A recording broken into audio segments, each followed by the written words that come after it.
What is up, everyone? Welcome back to another video today, and in this video I'm going to be assessing this North Central Airlines annual report from 1976. This is one of the many items that I got during the Airliners International 2024 convention in Kansas City, a very lovely snag that I got, and there's a very interesting story as to how I obtained this. So for those that don't know, at the Airliners International convention in Kansas City, there is this massive selection of aviation memorabilia items that was called Slimmerville.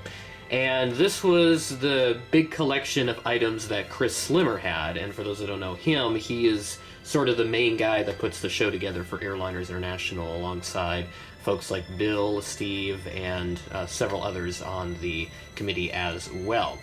So Chris has a massive collection of items, and he's always buying, as it says on his business card, and this is one of the things that he ended up having. And what happened was Gavin had actually found this inside the Slimmerville, and when he showed me these items alongside a Republic Convair 580 safety card, and I think, yeah, there's also a couple of DC-9 safety cards, but I only took the Convair 580, he offered to buy this for me because I was running a little short on cash, at least the chunk that I had with me at the time.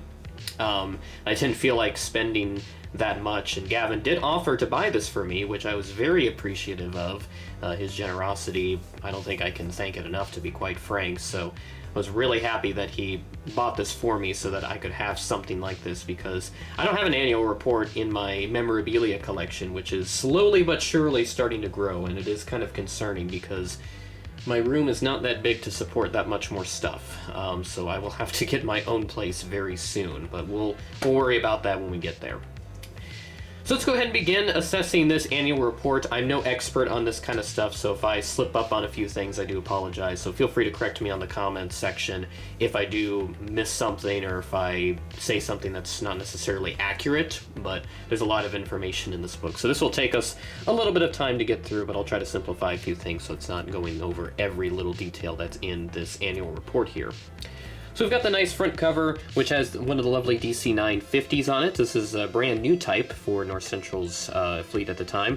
Annual report 1976, North Central Airlines at the bottom, and I'm not sure where this picture was taken. I want to say this is near Lake Michigan, probably, but I see some hills towards the, like, right in this area, so I'm not exactly sure where this photo was taken. So if anybody knows, please let me know. And then here is the back cover, which is pretty plain, but the photo does wrap around on the right side, and then we have some North Central Airlines mailing information, 7800 Northliner Drive in Minneapolis, Minnesota. I'll have to look up at that address and see if it's still there. Let's go ahead and begin assessing this annual report. So we flip this open, and oh yeah, there's this little thing here. Business reply mail. Postage will be paid by North Central Airlines Incorporated. First class permit. No postage stamp necessary if mailed in the United States. So this is like their, I guess if you wanted to receive the annual reports by mail, you could put your information in, send it to them, and then they would send you this stuff at no cost, at least to the person in question, only to North Central. So here is the inside of the front cover, which has a lot of names in here, so I'll go ahead and show them bit by bit, but you can see North Central Airlines up at the top along with their address, which is 7500. Is it 7500 actually? Oh yeah, 7500, I do apologize. I thought it was 7800, but it's 7500 Northliner Drive.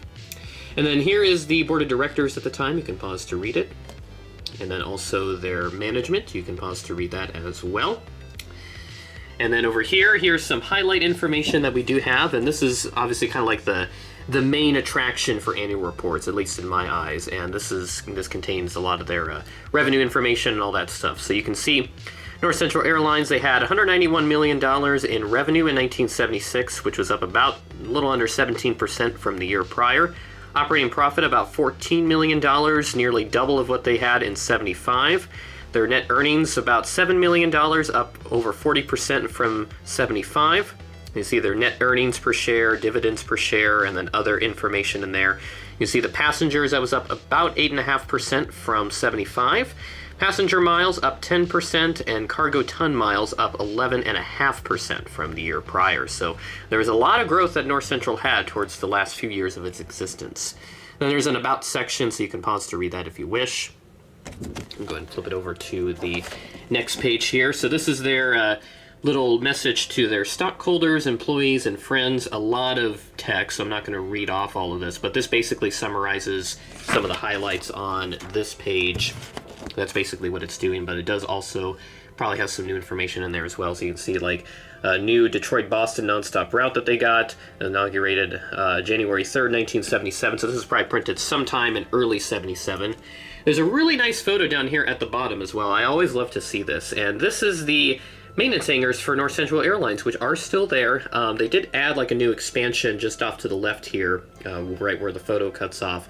They built that when Republic was around in the 80s, and that is still there, of course, now used by Delta Airlines. And it looks like there is a DC-9 sitting right there, and I think, yeah, there's also a Convair 580 that's sitting there as well. You can see there is the, that's building C now for Delta Airlines, and does have a little Harmon the Duck logo. It's kind of hard to see, so let me go ahead and try to zoom in on that just a little bit. Hopefully the camera will focus. There you go. So you can see that right there. Very nice. And then there's a 747 here. I would assume this is Northwest Orient Cargo because of the red tail, but I'm not 100% certain. And it looks like there's another 747 over here, but I can't exactly see what airline that is. And I think that's a DC-3 right there. I think that might be the North Central one that they had for VIP transport, but I don't know how long they kept that. And you can see the downtown Minneapolis skyline at the time, which is not as prominent as it is today. I'm trying to think if that's the IDS Center. I don't think that is. Maybe it is. It does look pretty similar. But yeah, so that's a very nice photo that they have down here at the bottom of the stockholder, employee, and friend message here on pages 2 and 3. And then there's some signatures. You have Hal N. Carr, chairman of the board, and Bernard Sweet, president and CEO of the airline. And this is dated March 7th of 1977. So this is probably when this was made for this annual report here.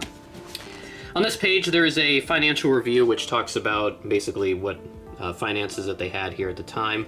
Earnings have averaged over $6 million for the last 5 years up to that point. $191 million revenue, 70% gain from 75. So it's basically just more stuff of the highlights on the first few pages there. And then there's like a lot of technical stuff or a lot of financial technical terminology here on this page. And there's another picture in here as well, which I like. This is another North Central DC-9, which also has a little Harmon the Duck on the jet bridge. That is cool.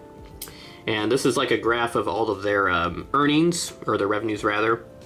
So you can see where it was at in 1972 at only 121 million. Then has gone up over time, and then the big jump there to 191 million into 1976.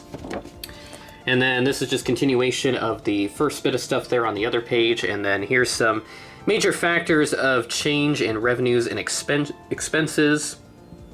And then this is like their variance analysis, so you can pause to read a lot of the stuff here. There's a lot of text in here, so yeah, this is kind of really what it's all about, just, you know, a lot of text summarizing everything. There's a whole lot of visual stuff, but there's some graphs in here and tables, so you can see that.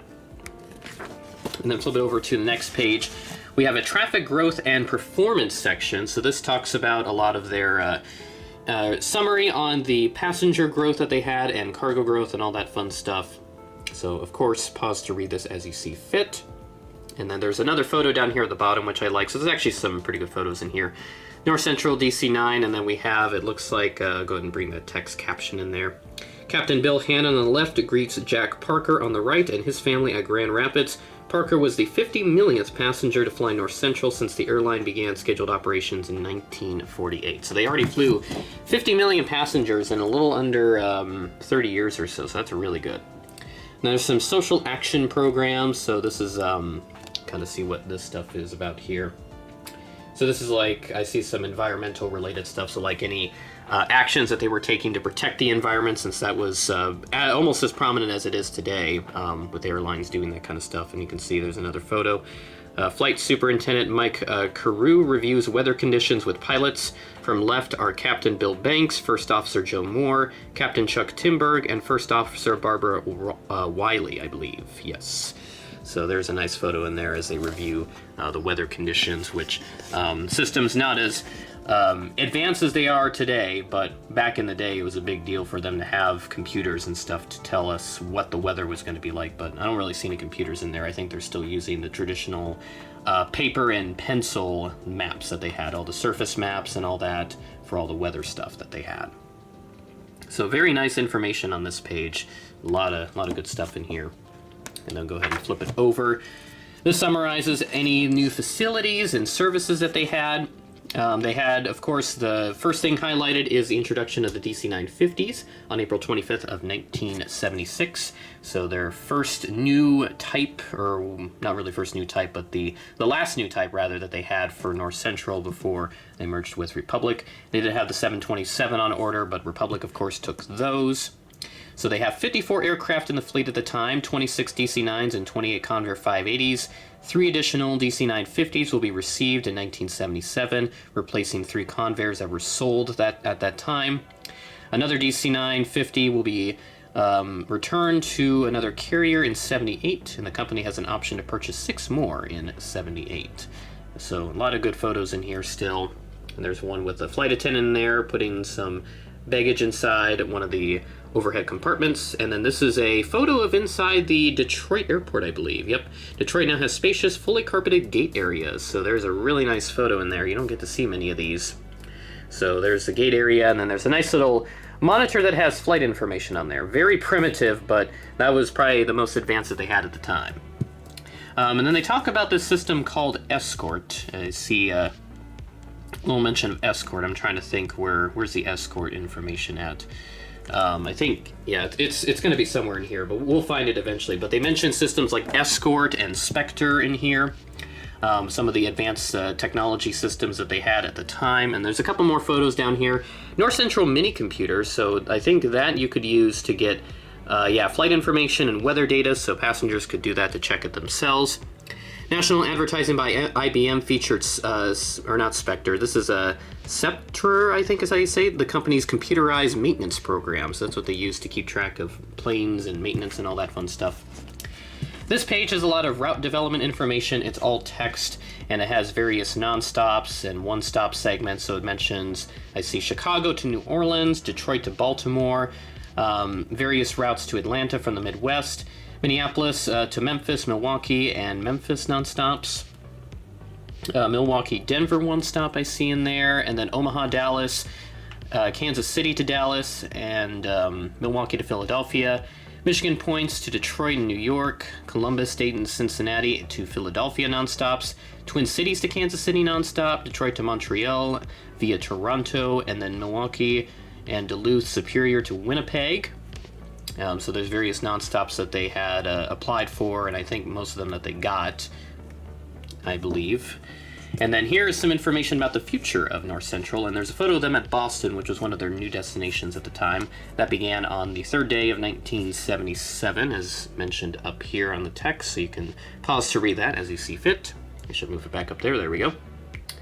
So there's that information, and then there's that photo again, which shows Boston Logan, and their gates are somewhere in this photo. I'm going to look for myself and see if I can spot the North Central planes, which may not even be in this photo to begin with, but it says it is somewhere in there. They arrive at the North Terminal, which is in the center of the image, and then passengers use the left concourse, which I believe would be this one right there. So that began again January 3rd, 1977. Here's a nice route map for North Central at the time, which includes their existing routes and then various proposed routes that they had. So I'll go ahead and bring this back so you can see. Very nice check-in desk for North Central. Oh my god, that is incredible. What would I do to see one of those today? That is phenomenal. So you can see that there. That is awesome. Love to see that effort. And then on this page, here's a lot of numbers and stuff, so I'm not going to talk too much. I'm just going to show it. So this page, again, feel free to pause on each of the pages if you want to read it yourself. This is their balance sheet. And then here is their statement of earnings. I'm going to flip the page so you can see. Statement of changes in financial position, and then statement of changes in stockholders' equity. There's also an auditor's report down there at the bottom from Alexander Grant & Company, certified public accountants, international firm Alexander Grant Tansley Witt. So that is some nice information there. You can, of course, pause to read that. And then over here, there's some notes to financial statements. So this is a lot of technical stuff, so I'm not going to show you that too much. But again, there it all is there, so if you want to pause to read that, you can. You can figure out what all the notes mean. And there's some more on this next page as well. And then supplemental stockholder information right here as well. Very nice information. On this page, I got some graphs along with a lovely silhouette of a North Central DC-9 in there. That is very nice.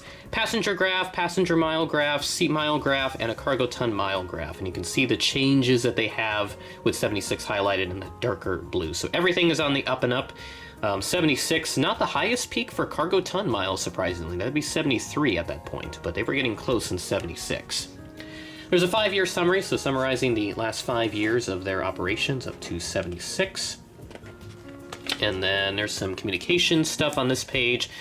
So, aggressive advertising and promotion effort introduced North Central's new Detroit-Boston nonstop service. So that would more than likely talk about their various commercials that they had on television at the time, which there are some good videos on YouTube, so I'll link some of them in the description if you want to go check them out. I'll have to see. I think they might be from the same time as this, but I don't know if they aired any commercials prior to like 1975 or something. They're kind of hard to find, especially the older commercials. There's some really good stuff in here, so I love to read this kind of stuff. Major campaign announcing the inauguration of their DC-950s, which were aired on television and placed in newspaper, radio ads, brochures, familiarization flights, and news releases. So they publicized the crap out of it, basically, putting it everywhere. Not on the internet, but everywhere else. North Central Airlines, 8 nonstop jets between Detroit and Boston with direct or connecting service to over 40 other cities, and a lot of information in here. You never had it so good. And that is the entire North Central Airlines annual report from 1976. Very lovely annual report here, and I'd love to get more of these now that I've had one of them myself, and I'm very much interested in acquiring more of these as I can do so based on space constraints and whatnot. So I'll have to be on the hunt for more of these, and I know you can get them on eBay. I think there's plenty that can show up from various airlines, and I have seen North Central ones on there. But this one again was $20. I'm not sure how much they usually go for on eBay. They may go for more, especially if they're in good condition, which this one is. It looks like it does have some wear and tear, but that's pretty normal. I mean, this book is almost 50 years old, so that's almost expected that it's going to have some wear and tear, but I'm at least glad that the book is in really good condition. So for $20, this is a really good deal. So I'm glad that I got this. And again, thank you to Gavin for helping me out with that. I truly appreciate your generosity, and hopefully we'll be able to find more annual reports in another iteration of Slimmerville for next year, which I'm not sure if he's going to be bringing all that stuff again, but I'm sure if it's popular enough, then maybe he'll work something out. But I would love to go through Slimmerville again at the next Airliners International show, which is going to be in Atlanta, June 25th through 28th at the Delta Flight Museum. So with that being said, that is the end of the video. Thanks for watching, and I will catch you in the next video.